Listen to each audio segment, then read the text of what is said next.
ಧನ್ವಂತ್ರಿ ವನ.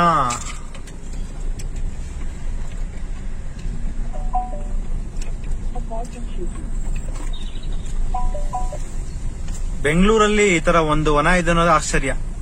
ಇಲ್ಲ ಮುಂದೆ ಮುಂದೆಲ್ಲ ಇಲ್ಲ ಇಲ್ಲ ಇಲ್ಲೇ ತಂದಾಕ್ತಾರೆ.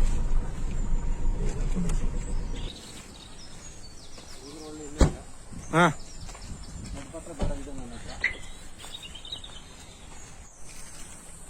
ಧನ್ವಂತರಿ ವನ ಗೌರ್ಮೆಂಟ್ ಸ್ಥಾಪನೆ ಆಗಿರೋ 1987ರಲ್ಲಿ.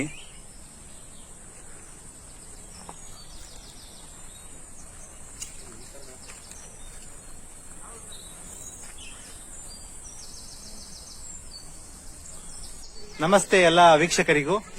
ಇವತ್ತು ನಾವು ಧನ್ವಂತರಿ ಒಂದು ವನಕ್ಕೆ ಬಂದಿದ್ದೀವಿ. ಏನಪ್ಪಾ ಈ ಧನ್ವಂತರಿ ಅಂದ್ರೆ, ಬೆಂಗಳೂರಲ್ಲಿ ಸಾಕಷ್ಟು ಜನ ಈ ಆಯುರ್ವೇದಿಕ್ ಪ್ಲಾಂಟ್ಸ್ ಹುಡ್ತಾ ಇರ್ತಾರೆ. ಎಲ್ಲಿ ಸಿಗುತ್ತೆ, ಎಲ್ಲಿ ತಗೋಬೇಕು, ನರ್ಸರಿಗೆ ಎಲ್ಲಿ ಹೋಗ್ಬೇಕು ಅಂತ. ಆದ್ರೆ ಇವತ್ತು ನಾವು ಬೆಂಗಳೂರಲ್ಲೇ, ಅದು ಮರಿಯಪ್ಪನ ಪಾಳ್ಯದಲ್ಲೇ ಒಂದು ಧನ್ವಂತರಿ ಪ್ಲಾಂಟ್ಸ್ಗೆ ಬಂದಿದೀವಿ, ವನಕ್ಕೆ ಬಂದಿದೀವಿ.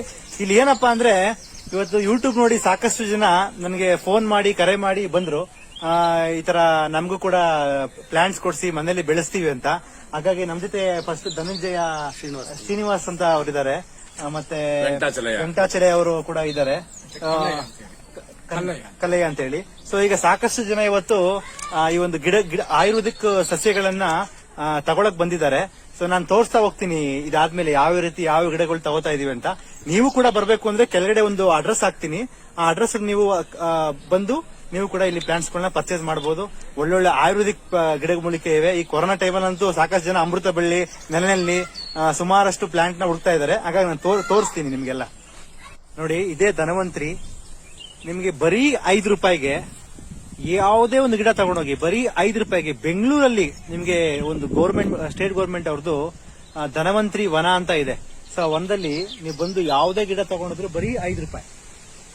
ಇದು ಎಲ್ಲೂ ಇಲ್ಲ, ಬೆಂಗಳೂರಲ್ಲೇ ಮರಿಯಪ್ಪನ ಪಾಳ್ಯ ಪಕ್ಕದಲ್ಲಿ ಒಂದು ರೋಡ್ ಹೋಗುತ್ತೆ ಜ್ಞಾನ ಭಾರತಿ ಕ್ಯಾಂಪಸ್ಗೆ. ಆ ರೋಡಲ್ಲಿ ಬಂದ್ರೆ ಬಲಭಾಗದಲ್ಲಿ ಧನ್ವಂತರಿ ವನ ಅಂತಿದೆ. ಸುಮಾರು ಒಂದು 50 ಎಕರೆ ಇರ್ಬೋದೇನೋ ಸುತ್ತಲೂ. ಅಷ್ಟು ಜಾಗದಲ್ಲಿ ಒಂದು 5,000 ಗಿಡಗಳನ್ನ ಇಲ್ಲಿ ಬೆಳೆಸಿದ್ದಾರೆ. ಸೊ ನಿಮ್ಗೆ ಯಾವ್ದೇ ತರ ಗಿಡ ಬೇಕು ಅಂದ್ರೆ ಇಲ್ಲಿ ಬಂದು ನೀವು ಪರ್ಚೇಸ್ ಮಾಡಬಹುದು. ಮಂಗರವಳ್ಳಿ ತುಂಬಾ ಚೆನ್ನಾಗಿದೆ. ಓಹೋ, ಬರೀ 5 ರೂಪಾಯಿ ಸರ್ ಇದು. ಬರೀ 5 ರೂಪಾಯಿ ಬೆಳ್ಸಕ್ಕೆ ಒಂದು 100 ರೂಪಾಯಿ 200 ರೂಪಾಯಿ ಖರ್ಚು ಮಾಡಿರ್ತಾರೆ. ಚಟ್ನಿ ಮಾಡ್ಕೊಂಡು ತಿನ್ಬಿಟ್ರೆ ಒಳ್ಳೆ ಇದು. ಹಾ, ಅದೇ ಮೂಳೆ ಮುರಿದವ್ರಿಗೆ ಅದನ್ನ ನಾಳೆ ಹೋಗಿ ತಿನ್ಲೇಬೇಕು.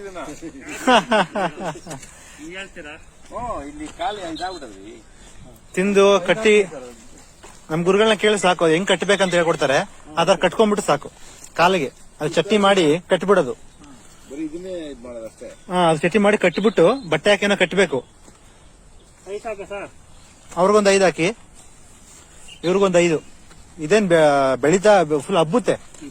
ಚಪ್ರ ತರ ಹಾಕ್ಬಿಡೋದು ಇದನ್ನ. ಅದು ಗಿಣ್ಣೆಲೆ ಇದರಿಂದ ಬಂದ ನೆಲನೆಲ್ಲಿ ಸಣ್ಣ ಸಣ್ಣ ಬೀಜ ಇದೆ ನೋಡಿ. ಹೌದು, ಆಯ್ತು. ತುಂಬಾ ಚೆನ್ನಾಗಿದೆ ಸರ್ ಧನ್ವಂತರಿ ವನ. ನಿಮ್ಮ ಒಳ್ಳೆ ಕೆಲಸ, ಅಮೃತ ಒಳ್ಳೆ ಪ್ಲೇಸ್ ಬೆಂಗಳೂರಲ್ಲಿ. ಶರಪುಂಕ ಇದೆಯಲ್ಲ ಸರ್, ಶರಪುಂಕ ಕಿಡ್ನಿ ಪ್ರಾಬ್ಲಮ್ ಇದ್ರೆ ಡಯಾಲಿಸಿಸ್ ಹೋಗಿರ್ತಾರಲ್ಲ, ಅದ್ರ ಜ್ಯೂಸ್ ಮಾಡ್ಕೊಂಡು ಬೆಳಗ್ಗೆ ರಾತ್ರಿ ಒಂದು ತಿಂಗಳು ಕುಡಿದ್ರೆ ರಿವರ್ಸ್ ಆಗ್ತದೆ, ಅದು ಕಡಿಮೆ ಆಗ್ತಾ ಬರ್ತದೆ. ಬಟ್ ಗೊತ್ತಿಲ್ಲ ಜನಗಳಿಗೆ. ನಮ್ಮ ಇಂಡಿಯಾದಲ್ಲಿರೋ ವಸ್ತು ಇದೆಯಲ್ಲ ಅಷ್ಟು ಇವಾಗ ಮೊನ್ನೆ ಎಲ್ಲ ತೋರಿಸೋದನ್ನ ಯಾರಿಗೂ ಬೇಕಾಗಿಲ್ಲ. ಇಲ್ಲಿ ಪೇಟೆಂಟ್ ಬೇಕು, ದುಡ್ಡು ಸಂಪಾದಿಸಬೇಕು. ಹೌದು, ಪೇಟೆಂಟ್ ಬೇಕು. ಹೌದು. ಮೊನ್ನೆ ಕೊರೋನಾಗೆ ಯಾಕೆ ಕೊಡ್ಸಿದ್ರಲ್ಲ, ಆ ತಗೊಳ್ಳಲ್ಲಿ ಯಾರು ಮಾಡಕ್ಕೆ ಹೋಗ್ಲಿಲ್ಲ. ಹೌದು, ಅದು ಮಾಮೂಲಿ ಬಲ್ಲೆ ಮಾಡಕ್ಕೆ ಮಧುನಾಶಿನಿ ಸಕ್ಕರೆ ಕಾಯಿಲೆಗೆ ಡೈರೆಕ್ಟ್ ಆಗಿ ಎಲೆ ತಿನ್ಬಿಡೋದು. ಡಯಾಬಿಟಿಕ್ ಇವತ್ತು ಇಂಡಿಯಾದಲ್ಲಿ ಸುಮಾರು 7 ರಿಂದ 8 ಕೋಟಿ ಜನ ಡಯಾಬಿಟಿಕ್ ಪೇಷಂಟ್ ಆಗಿದ್ದಾರೆ. ಅದ್ರಲ್ಲಿ ನಾನು ಒಬ್ಬ. ನಮ್ಮ ಹರೀಶ್ ಅವರು ಗುರುಗಳು ಕೊಟ್ಟಿರೋ ಮೆಡಿಸಿನ್ಸ್ ತಗೊಂಡು ಇವಾಗ ಹೆಲ್ತಿ ಆಗಿ happy ಆಗಿದ್ದೀನಿ.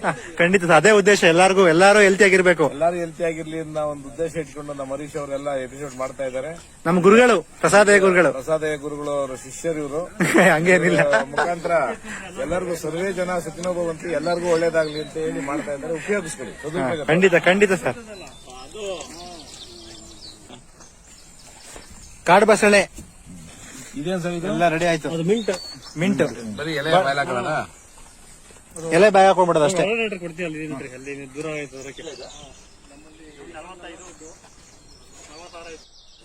ಇನ್ಸುಲಿನ್ ಪ್ಲಾಂಟ್ ಎಷ್ಟಿದೆ ನೋಡಿ. 80 ಮಿಲಿಯನ್ ಡಯಾಬಿಟಿಕ್ ಪೇಷಂಟ್ ಇವತ್ತು ಇಂಡಿಯಾದಲ್ಲಿ ಆಗಿದ್ದಾರೆ. ಎಲ್ಲರೂ ಇನ್ಸುಲಿನ್ ಪ್ಲಾಂಟ್ ತಿಂದು ಸ್ವಲ್ಪ ಚೆನ್ನಾಗಿರಿ ಅನ್ನೋದೇ ನಮ್ಮ ಉದ್ದೇಶ. ಟಿಂಚರ್ ಪ್ಲಾಂಟ್, ಗಾಯ ಆಗಿರೋರ್ಗೆ ಇದ್ರದ್ದು ಜಜ್ಜಿ ರಸ ಬಿಟ್ಟು ಸಾಕು. ಈ ಎಲೆದು ರಸ. ನಮಸ್ತೆ, ಇದು ಸಹದೇವಿ. ಬಹಳಷ್ಟು ಜನ ಸಹದೇವಿ ಎಲ್ಲಿ ಸಿಗುತ್ತೆ ನಮಗೆ ಗೊತ್ತಾಗ್ತಿಲ್ಲ ಅಂತಾರೆ. ದಯವಿಟ್ಟು ನೋಡಿ ಈ ಸಹದೇವಿ ಯಾವ ರೀತಿ ಇರುತ್ತೆ, ಯಾವ ರೀತಿ ಹೂವು ಬಿಟ್ಟಿರುತ್ತೆ. ಎಲ್ಲಾ ಕಡೆ ಇರುತ್ತೆ ಇದು. ಇದೇ ನಿಮ್ಮ ಕಿಡ್ನಿ ಸ್ಟೋನ್ ನ ಕರ್ಸೋಂತ ಶಕ್ತಿ ಇದಕ್ಕಿದೆ. 15 ದಿನ ತಿಂದ್ರೆ ಸಾಕು ಕಿಡ್ನಿಲಿರೋ ಕಲ್ಲುಗಳೆಲ್ಲ ಕರ್ಸ್ಬಿಡುತ್ತೆ. ಮತ್ತೆ ಇದು ನೀವು ಹೆಂಗೆ ತಿನ್ಬೇಕು ಅಂದ್ರೆ, ಜಸ್ಟ್ ಚೆಕ್ ಮಾಡೋದಾದ್ರೆ ಇದ್ರದ್ದು ಎಲೆನ ಕಿತ್ಕೊಂಡು 4-5 ಎಲೆ ಕಿತ್ಕೊಂಡು ಕಲ್ಲು ಎತ್ಕೊಂಡು ಬಾಯಲಿಕ್ಕೂ ಸ್ವಲ್ಪ ನಿಧಾನ ಜಗದ್ರು ಕೂಡ ಕಲ್ಲು ಕರಗುತ್ತೆ. ಮತ್ತೆ ಇನ್ನೊಂದೇನಂದ್ರೆ ಇದ್ರದ್ದು ಹಂಗೆ ಚೆಕ್ ಮಾಡ್ಬೇಕು ಅಂದ್ರೆ ಇದು ಎಲೆ ತೆಗೆದು ಕೈಯಲ್ಲಿ ಅಥವಾ ಕಲ್ ಮೇಲೆ ಹಾಕಿ ಒಂದ್ ಸಣ್ಣ ಕಲ್ಲು ಹಾಕಿ ಅದನ್ನ ತಿಕ್ತಾ ಇದ್ರೆ ಕಲ್ಲೆಲ್ಲ ನೀರಾಗ್ಬಿಡುತ್ತೆ. ಫುಲ್ ಪುಡಿ ಆಗಿ ಮಣ್ತರ ಆಗಿ ನೀರಾಗ್ಬಿಡುತ್ತೆ. ಅಷ್ಟು ಕಲ್ಲನ್ನೇ ಕರ್ಸೋ ಶಕ್ತಿ ಈ ಸಹದೇವಿ ಗಿಡಕ್ಕಿದೆ. ನೋಡಿ, ನೋಡ್ಕೊಳ್ಳಿ. ನಿಮ್ಮ ಮನೆ ಹತ್ರನೇ ಬೆಳೆದಿರುತ್ತೆ. ಇದ್ರ ಉಪಯೋಗ ತಗೊಳ್ಳಿ. ಎಲ್ಲಾ ಕಡೆ ಹೋಗಿ ಲಕ್ಷಾಂತರ ರೂಪಾಯಿ ಖರ್ಚು ಮಾಡಿ ಕಿಡ್ನಿ ಹೋಗಿ ಬಸ್ಟ್ ಮಾಡಿಸ್ಕೊಂಡು ಅಲ್ಲೂ ಕೂಡ ವಾಸಿ ಆಗಿದೆ. ಅಲ್ಲಿ ಇಲ್ಲಿ ಹೋಗೋದ್ ಬದಲು ಇದನ್ನ ಮನೆಯಲ್ಲೇ ಮಾಡ್ಕೊಂಡು ನೀವು ₹1 ಇಲ್ದಂಗೆ ಖರ್ಚಿಲ್ದಂಗೆ ಕಿಡ್ನಿ ಸ್ಟೋನ್ ಗುಣ ಮಾಡ್ಕೋಬಹುದು. ಎಷ್ಟು ಜನ ಭೃಂಗರಾಜ, ಭೃಂಗ ತೈಲ, ಭೃಂಗ ಮಲಕ ಅಂತ ಹೇಳ್ತಾರಲ್ಲ. ಸೊ ಭೃಂಗರಾಜ ಗಿಡ ಯಾವ್ದಪ್ಪ ಅಂದ್ರೆ